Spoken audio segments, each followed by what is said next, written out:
la soif, il vient se révéler. Écoute, que tout en toi se taise, que tout en toi s'apaise, et que parle ton Dieu. Écoute, Dieu passe près de toi, dans la brise légère, dans le vent de l'esprit. Écoute, tu es aimé de Dieu, tu es choisi de Dieu, il veut pour toi la vie. Au nom du Père et du Fils et du Saint-Esprit. Amen. Avec ce signe de croix, nous commençons cette célébration pour le 3e dimanche de temps de Pâques.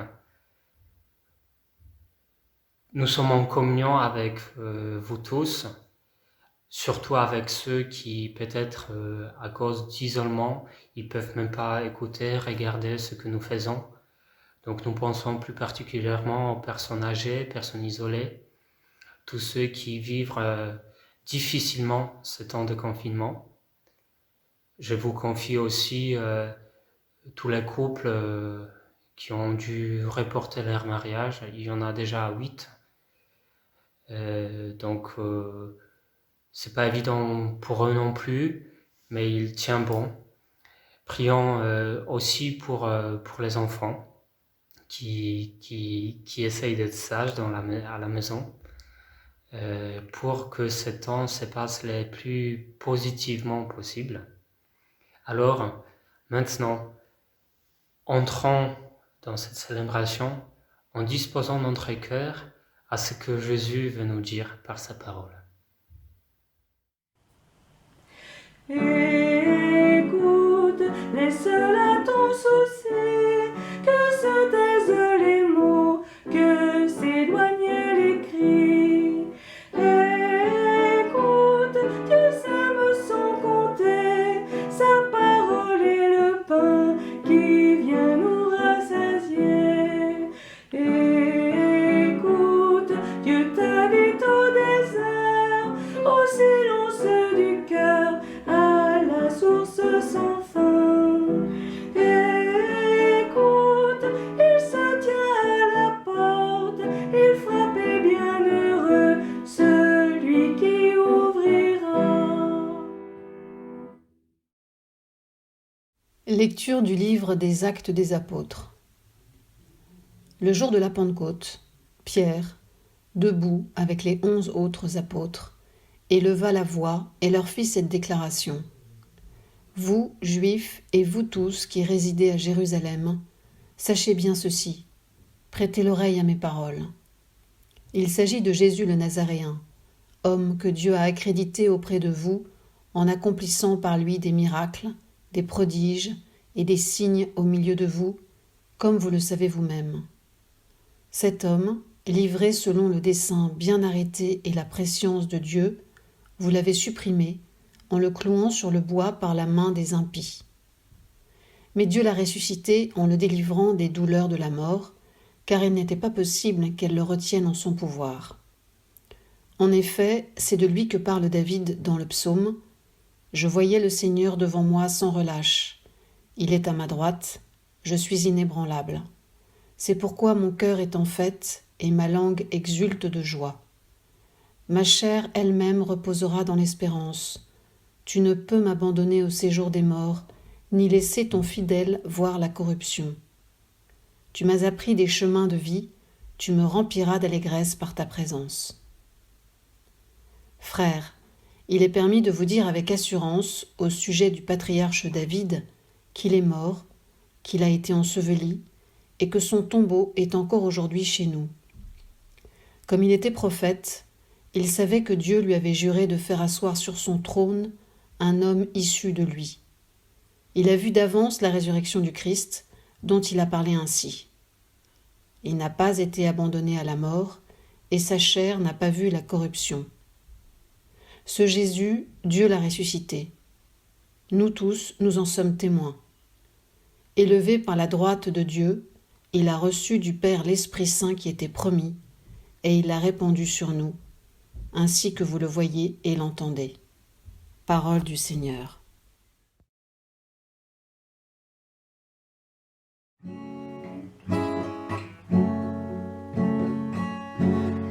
Tu m'apprends, Seigneur, le chemin de la vie. Garde-moi, mon Dieu, j'ai fait de toi mon refuge. J'ai dit au Seigneur, tu es mon Dieu. Seigneur, mon partage et ma coupe, de toi dépend mon sang. Tu m'apprends, Seigneur, le chemin de la vie. Je bénis le Seigneur qui me console. Même la nuit, mon cœur m'avertit. Je garde le Seigneur devant moi sans relâche. Il est à ma droite, je suis inébranlable. Tu m'apprends, Seigneur, le chemin de la vie. Mon cœur exulte, mon âme est en fête. Ma chair elle-même repose en confiance. Tu ne peux m'abandonner à la mort, ni laisser ton ami voir la corruption. Tu m'apprends, Seigneur, le chemin de la vie. Je n'ai pas d'autre bonheur que toi. Tu m'apprends le chemin de la vie. Devant ta face, débordement de joie. À ta droite, éternité de délices. Tu m'apprends, Seigneur, le chemin de la vie.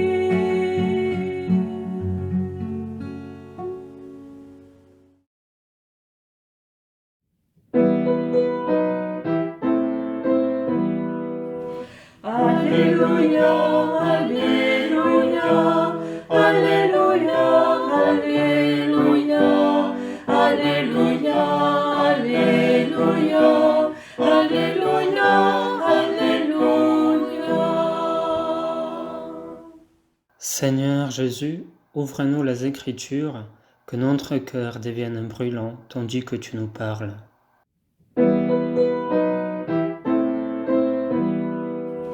Alléluia, Alléluia, Alléluia, Alléluia, Alléluia, Alléluia, Alléluia, Alléluia. De l'Évangile de Jésus-Christ selon saint Luc. Le même jour, c'est-à-dire le premier jour de la semaine, 2 disciples faisaient route vers un village appelé Emmaüs, à 2 heures de marche de Jérusalem, et ils parlaient entre eux de tout ce qui s'était passé. Or, tandis qu'ils s'entretenaient et s'interrogeaient, Jésus lui-même s'approcha, et il marchait avec eux. Mais leurs yeux étaient empêchés de le reconnaître. Jésus leur dit : « De quoi discutez-vous en marchant ? » Alors, ils s'arrêtèrent, tout tristes. L'un de deux, nommé Cléophas, lui répondit : « Tu es bien le seul étranger résidant à Jérusalem qui ignore les événements de ce jour-ci. » Il leur dit : « Quels événements ? » Ils lui répondirent : « Ce qui est arrivé à Jésus de Nazareth, cet homme qui était un prophète puissant par ses actes et ses paroles devant Dieu et devant tout le peuple. Comment les grands prêtres et nos chefs l'ont livré ? Ils l'ont fait condamner à mort et ils l'ont crucifié. Nous espérions que c'était lui qui allait délivrer Israël. Mais avec tout cela, Voici déjà le 3e jour qui passe depuis que c'est arrivé. À vrai dire, des femmes de notre groupe nous ont remplis de stupeur. Quand, dès l'aurore, elles sont allées au tombeau, elles n'ont pas trouvé son corps. Elles sont venues nous dire qu'elles avaient même eu une vision des anges qui disaient qu'il est vivant. Quelques-uns de nos compagnons sont allés au tombeau, ils ont trouvé les choses comme les femmes l'avaient dit. Mais lui, ils ne l'ont pas vu. Il leur dit alors, « Esprit sans intelligence, comme votre cœur est lent à croire tout ce que les prophètes ont dit, ne fallait-il pas que le Christ souffrit cela pour entrer dans sa gloire? Et, partant de Moïse et de tous les prophètes, il leur interpréta dans toute l'écriture ce qui les concernait. Quand ils approchèrent du village où ils se rendaient, Jésus fit semblant d'aller plus loin, mais ils s'efforcèrent de le retenir. « Reste avec nous, car le soir approche et déjà le jour baisse. » Il entra donc pour rester avec eux. Quand il fut à table avec eux, ayant pris le pain, il prononça la bénédiction, et l'ayant rompu, il le leur donna. Alors leurs yeux s'ouvrirent, et ils le reconnurent, mais il disparut à leur regard. Ils se dirent l'un à l'autre, « Notre cœur n'était-il pas brûlant en nous, tandis qu'il nous parlait sur la route et nous ouvrait les Écritures ?» À l'instant même, ils se levèrent et retournèrent à Jérusalem. Ils y trouvèrent réunis les 11 apôtres et leurs compagnons, que leur dirent, « Le Seigneur est réellement ressuscité. Il est apparu à Simon-Pierre. » À leur tour, ils leur racontaient ce qui s'était passé sur la route et comment le Seigneur s'était fait reconnaître par eux à la fraction du pain. Cet évangile a été lu aussi il y a déjà une semaine dans l'octave de Pâques. Je l'ai commenté, donc permettez-moi que je vais m'appuyer un petit peu sur ce que j'avais déjà dit, parce que il n'y a jamais trop de répétition, surtout pour les choses importantes. La révision, elle nous fait du bien. En plus, peut-être beaucoup d'entre vous n'ont pas écouté parce que c'était juste mis en ligne par la voix. Alors, tout d'abord, ce que nous pouvons constater, c'est que il y a une belle action de la reconnaissance de la présence de Jésus. Donc, le texte nous dit que les disciples, deux disciples marchent, Jésus marchait avec eux, mais leurs yeux étaient empêchés de le reconnaître. Ensuite, comme le dialogue avance, ils disent cette phrase qui me parle beaucoup, sur laquelle je vais m'appuyer. Nous espérions que c'était lui qui allait délivrer Israël. Et pourtant, il était mort. Et puis, comme à la fin, quand ils reconnaissent que Jésus réellement marchait avec eux, ils disent « Notre cœur n'était-il pas brûlant en nous, tandis qu'il nous parlait sur la route et nous ouvrait les Écritures ?» Qu'est-ce que ça nous dit? C'est un chemin que nous faisons aussi aujourd'hui, dans ces temps de confinement, dans ces temps sans messe, sans rassemblement. En plus, tout montre qu'on ne va pas reprendre avant mi-juin, si les rumeurs qui circulent se confirment. Alors, devant nous, il y a encore un bon moment de vivre comme nous vivons. Et vous voyez, sur le chemin d'Emmaüs, Jésus marchait avec les disciples, mais ils n'ont pas reconnu sa présence. Cela veut dire que Jésus marche aussi sur notre chemin d'Emmaüs, notre chemin de confinement.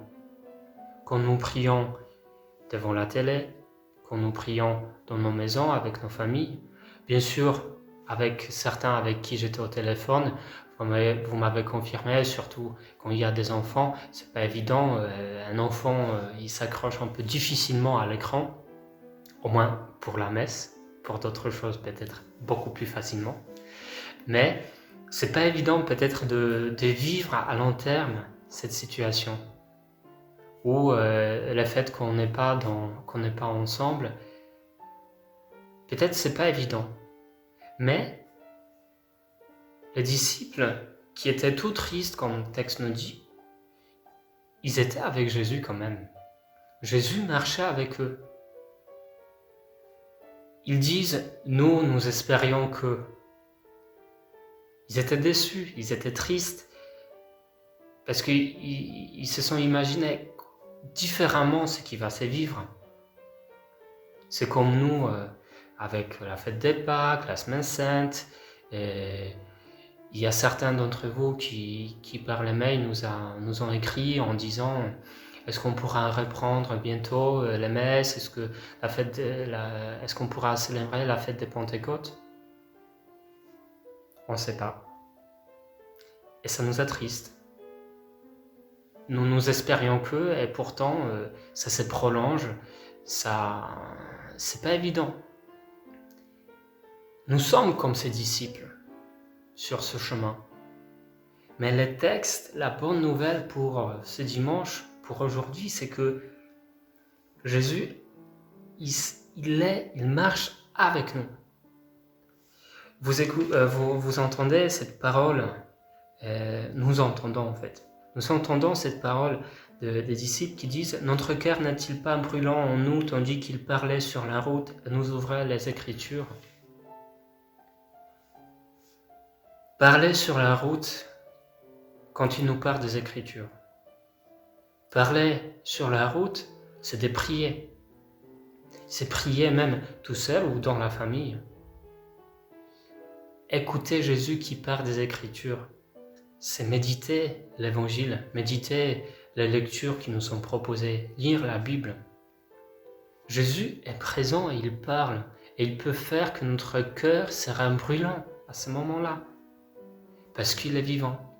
Parce que, aussi comme il dit, esprit sans intelligence, comme votre cœur est lent à croire tout ce que les prophètes ont dit. Et après, il annonce ce qui va se passer avec Jésus qui doit souffrir pour un ressuscité.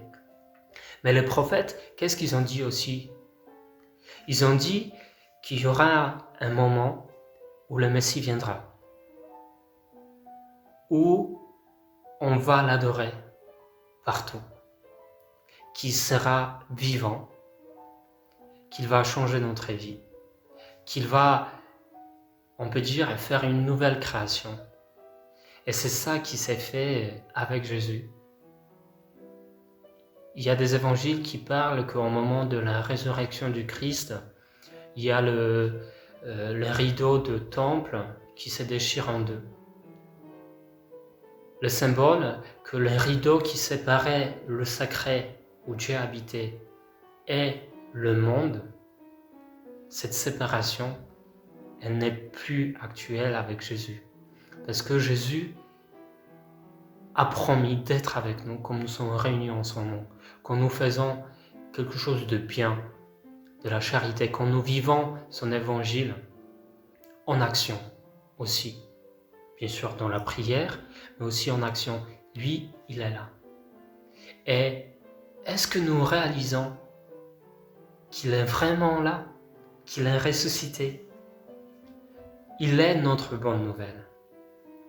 Alors, chers frères et sœurs, accueillons Jésus qui marche avec nous sur notre chemin d'Emmaüs. Dans nos chambres, où on est confiné, dans nos appartements, dans nos maisons. Certains reprennent le travail. Lui, il marche avec nous. N'attendons pas Jésus seulement assis sur les bancs de l'église ou derrière l'autel où il fait le partage du pain. Mais attendons Jésus aussi tout simplement marcher avec nous. Jésus qui parle et qui peut faire brûler nos cœurs. Donc, bon confinement à vous tous. Soyons courageux, tenons bien.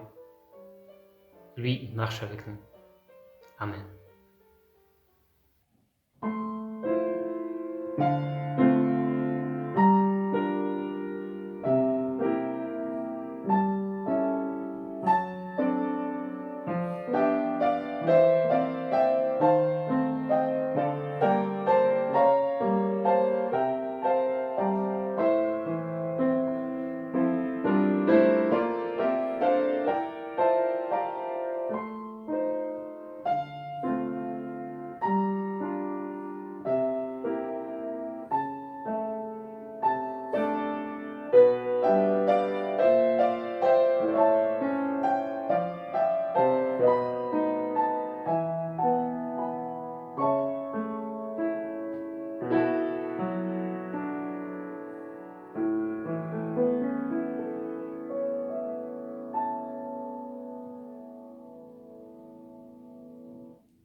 La voix de tes enfants, Seigneur, résonne sur la terre.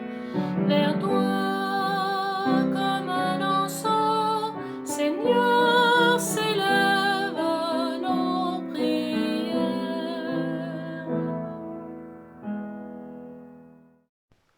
Prions pour celles et ceux qui exercent des responsabilités et se mettent au service de tous.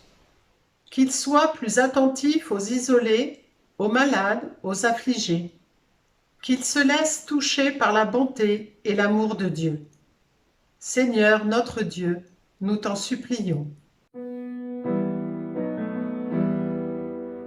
La voix de tes enfants, Seigneur, résonne sur la terre. Vers toi, comme un encens, Seigneur, s'élèvent nos prières.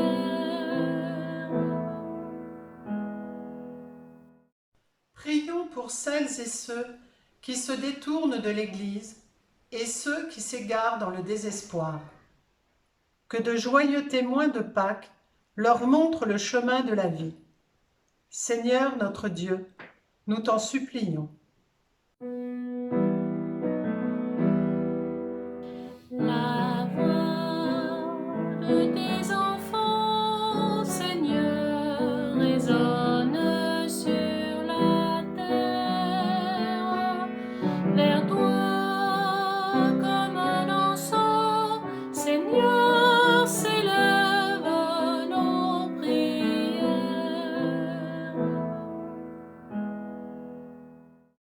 En ces temps de crise sanitaire, prions pour tous les soignants et ceux qui se dévouent pour aider leurs prochains.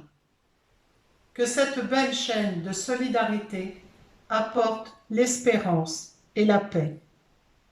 Que ce confinement redonne sens aux priorités et fasse grandir notre foi. Seigneur notre Dieu, nous t'en supplions. La voix de tes enfants, Seigneur, résonne sur la terre. Vers toi, comme un encens, Seigneur, s'élèvent nos prières. Prions pour l'Église chargée d'annoncer à tous les hommes la bonne nouvelle de la résurrection. Que l'Esprit Saint éclaire ses chemins. Seigneur notre Dieu, nous t'en supplions. La voix de tes enfants, Seigneur, résonne sur la terre. Vers toi, comme un encens, Seigneur, s'élève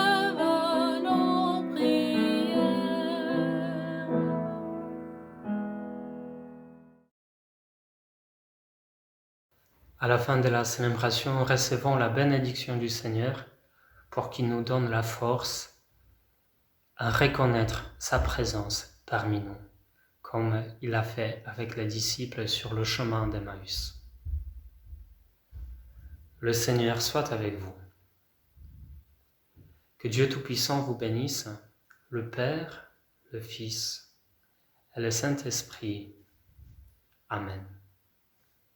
Allez dans la paix du Christ.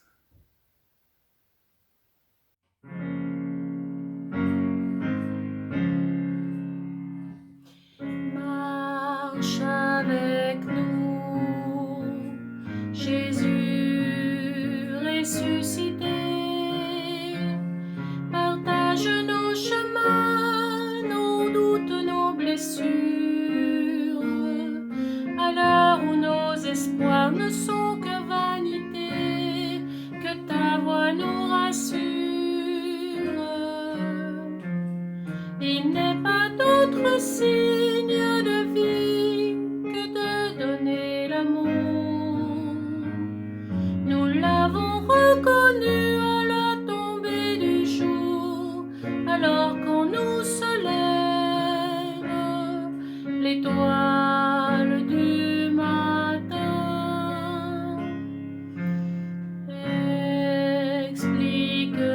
Explique-nous, Jésus ressuscité, ce que l'intelligence ne peut pas savoir. Au feu des prophéties, nos âmes vont brûler et commencer à croire. Il n'est pas d'autre signe